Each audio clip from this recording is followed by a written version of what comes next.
Hi, welcome to Leadership Formation. In this course, we're going to study various aspects of leadership formation. But first, we have to define what leadership is. The topic of leadership has generated interest and excitement since ancient times. When humanity thinks about leadership, such thoughts often conjure mental images of powerful, engaging, and dynamic figures of history who were leaders of great nations, commanded great armies, transformed the foundations and structures of religion, built Fortune 500 corporate empires, and took the world by storm. Some questions one may ask are, how did these leaders accomplish such great feats? And how do some leaders have such an influence on followers where others do not? How did a man like Adolf Hitler rise to such great power? It wasn't until the 20th century that scientists began to use various methods of research in attempts to scientifically answer these types of questions. In this course, we will journey through the basic foundations of leadership formation and explore some of the possible answers to questions of this nature.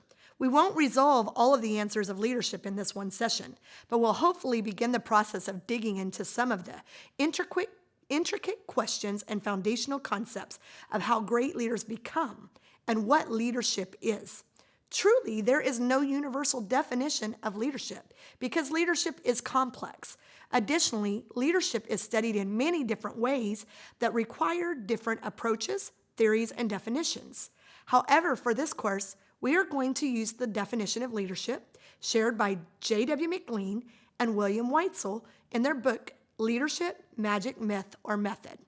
McLean and Weitzel define leadership as a person involved in a process of influencing and developing a group of people in order to accomplish a purpose by means of supernatural power.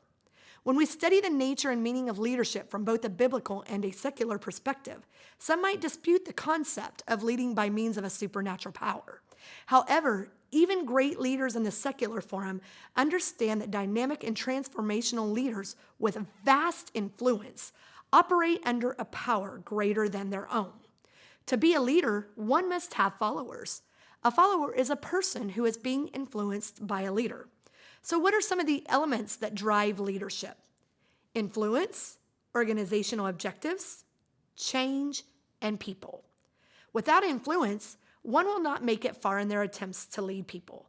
Influence is gained through many different means, including, but not limited to, spirituality, position, relationship, networking, character, principles, and the list goes on. Organizational objectives are typically the purpose that drives each type of leadership. Without goals to accomplish, there is not much of a need for a leader. Effective leaders influence followers to think of not only their own self-interests, but to focus on the interests of the mission, organization, or cause they are involved in. Leaders provide direction, and good leaders inculcate a sense of ownership in their followers towards shared goals and desired outcomes. Change is not easy for humanity, yet influencing others and setting objectives is primarily about change. Organizations, communities, and humanity in general must stretch, grow, and adapt to the changing cultural, societal, and global environments. A key component of leadership is the ability to guide followers through the required dynamics of change without compromising or losing an organization's or an individual's identity. Oftentimes, leaders or managers may get hung up on policies and processes, procedures, organizational structure and objectives, influence and change.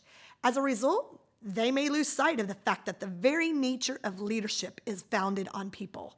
All of the other elements we have just discussed are non-existent and non-applicable without people. Leadership in its most basic form is about leading, helping, growing, and investing in people. Leadership from a biblical perspective focuses primarily on the character of an individual and how they utilize God-given principles and spiritual formation to lead others. Jesus is our ultimate example of leadership. Leadership from a secular perspective is based primarily on scientific theories, although this perspective also focuses on characters, principles, and values as guiding factors to one's success as a leader as well. Join with us as we journey through this course and discover the various aspects of leadership formation